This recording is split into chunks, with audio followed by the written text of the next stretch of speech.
some shit going on at work, suck it up. Yeah. Be a man about it. You know what I'm saying? Your relationship not going too well, you probably the issue. So, bro, let me ask you something. So, brother. Why don't you feel like men vent to like their partners, and when they finally do, why is the outcome usually not that good? Go like hand in hand. So like, it's not for everyone, right? This is obviously different households, different environment, different relationships. On the ones, the men that do vent, usually sometimes the person they vent to, it could be their friend or a relationship or parents, whatever, family or whatever. When they do vent, it's kind of hard to vent as a man because I feel like as we was younger, we felt some type of way or we got hurt as a young child. We was always told to, suck it up, you're a big boy, stuff like that, crying, toughen up, just that tough love. So we was kind of like raised to like push all our emotions to the side to be this image, right? Because we're not a man yet as a child. You know what I'm saying? So like, if I tell my son, and I do have like bad habits or something, he do cry, like, hey, toughen up. Like, he don't even know that term yet. Yeah. You know what I'm saying? Like, he don't even know the image of toughen up. Cause I kind of show him like, oh, you a big boy. You know what I'm saying? But he's not a big boy yet. Everything you said, 100% agree. I think it's also that thing is like upbringing. Like you said, you kind of hinted towards, we got different expectations. We enter the world with the expectations of you're expected, not can you or could you. You're expected to hold up the weight of everything around you. Some shit going on at work, suck it up. Be a man about it. You know what I'm saying? Your relationship not going too well, you probably the issue. You gotta do better.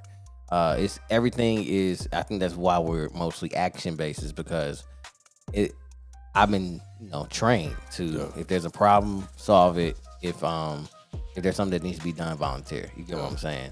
I feel like since we've been groomed in that sense, you're seen as lesser when you do complain. Suck it up. You know what I'm saying? It's not the end of the world. You got tomorrow. You know what I'm saying? So just those repeated lessons, it's like, even if I do vent, one, I don't know how to. Right? And then two, am I venting to somebody across from me that won't reiterate what we was going through? Because you tell that to a friend, he gonna be like, I hear everything, bro, but you already know what it is. That's not helping. You know what I'm saying? I don't need just somebody to listen. It'd be nice, but I actually do need somebody to walk with me. You know what I'm saying? I do need somebody to help me navigate this, because you never know how much of an edge somebody's standing on until they fall over. Also, the worst too, if a lot of people do leave from venting, probably at one point in their life they did vent to somebody and somebody used it to weaponize them. So that was kind of like when I said when it doesn't go well. Usually that's the main culprit. Like I told you something in confidence. You know what I'm saying? You throwing this shit back in my face. Usually when it has nothing to do with it. You know what I'm saying? You just do that shit in as an extra bullet. Like, damn. Here. You know what I'm saying? Like, and also, when you did, like, God damn. A lot of people I don't vent to a lot of people, and you chose to show me why I would never do it to another person. That stuff like that, and I just, see that's like the devil's work, you know what I'm saying? Because obviously it's like natural, you know what I'm saying? When we was kids, when you get hurt, who you go to? Your parents. You it's like natural to seek help. You know what I'm saying? So it's just, I think like as, just community and everyone in general, right? We trying to limit our emotions, and especially when it comes to like boys at a young age, like it's natural to seek help. My little man cried, he hurt himself, he seek me or his mom, you know what I'm saying? So I don't want to limit like, oh, you can't just come to us. Continue just passing down generations of, hurt and confusion, just being lost in the world. And, we want to, obviously some limit, you know what I mean? There's a limit to the crying and stuff like that, because obviously you don't want it to be right. Oh, he has to cry to get what he wants. That's not how life works. But I also want him to be adaptable to everything that comes his way, and knowledgeable too. Like, it's okay to cry when this needs to be, but also don't use it as to get what you want.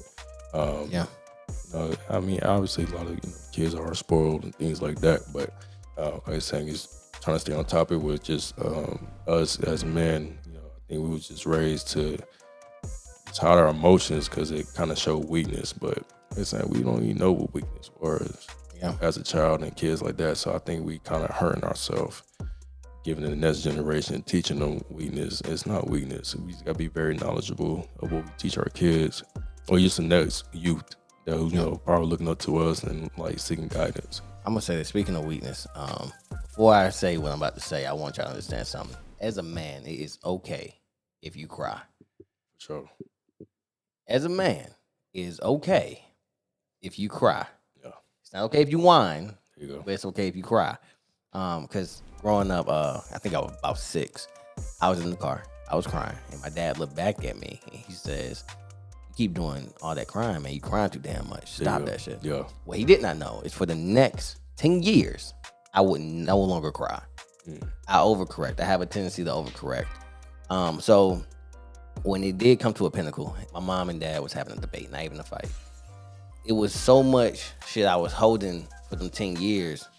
Just looking at them interacting like that, I burst out crying. I could not stop the words. Yeah. To where they stopped, they came to me, they comforted me and everything. And I was like, man, I couldn't keep I can't stop the waterworks. So my voice is shaking. And I'm telling them, I don't know why I'm crying. And then my dad, we ended up having to sit down, and I told him about what he told me. He was like, that's not what I meant. I meant as a kid, you shouldn't cry about everything. But you know what? I messed up what I was telling you. So one, having that talk with him, and him, he did own up to it, but me overcorrecting, I mean, there's some responsibility on my end, but I was a kid, it's however you look at it. Yeah. But just now I understand it's like, it's all about time and place. You know what I'm saying? Especially like when you by yourself, if you need to let that shit out to reset, because that's all you're doing. When you cry, you're just resetting, empty the vault every now and then.